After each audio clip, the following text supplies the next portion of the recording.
हिमाचल में रहती थी। उसकी एक छोटी सी जमीन थी जिस पर वो सब्जियों की खेती किया करती थी। इस पर सभी पक्षी अपनी अपनी फसल देखकर बहुत खुश हो रहे थे। वो भी अपनी फसल देखकर बहुत खुश थी, लेकिन उसकी खुशियों पर पानी फिर गया। अचानक रात में बहुत तेज बारिश होने लगती है।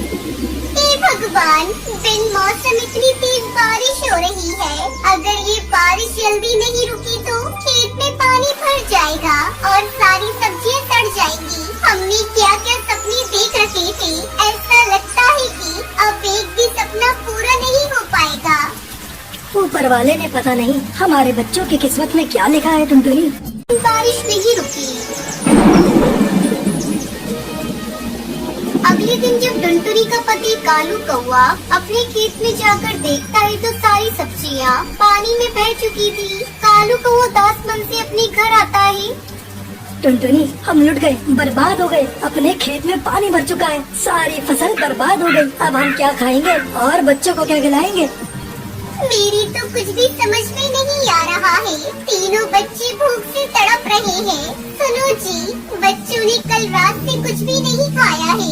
उनके लिए भोजन का इंतजाम करना होगा। मैं क्या करूं टुनटुनी? बारिश इतनी तेज है कि मैं बाहर भी नहीं जा सकता। थोड़ा बच्चों को पानी पिलाकर उन्हें चुप कराओ और बारिश को कम होने दो, फिर मैं भोजन का इंतजाम करता हूँ। थोड़ी देर बाद बारिश रुक जाती है। तब कालू कौवा भोजन की तलाश में अपने घर से बाहर निकलता है। तुम बच्चों को संभालो, चारों तरफ पानी भरा है। बच्चों को बाहर निकलने मत देना, मैं अभी भोजन लेकर आता हूँ। काफी देर तक कालू कौवा भोजन की तलाश में इधर उधर भटकता रहता है। तभी उसे एक पेड़ के नीचे भोले बाबा मिलते हैं जो अपनी तपस्या में बैठे होते हैं। वहीं एक काला नाग उन्हें काटने आ रहा था। कालू को अपनी जान की फिक्र न करते हुए उस सांप से बाबा को बचा लेता है।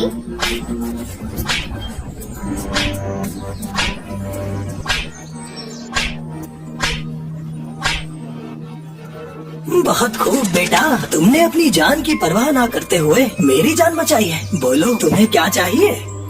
बाबा, बारिश में हमारी सारी फसल खराब हो गई। हमारे पास भोजन के लिए पैसे नहीं है।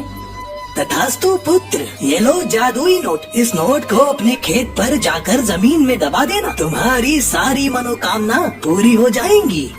कालू उस जादुई नोट को उठाकर अपने घर लेकर आता है। दिन जब बारिश रुकती है तब टुनटुनी उस जादुई नोट को खेत में बो देती है। कुछ दिनों बाद जब दोनों पति पत्नी अपने खेत में वापस जाते हैं तो उनकी खुशी का ठिकाना नहीं रहता।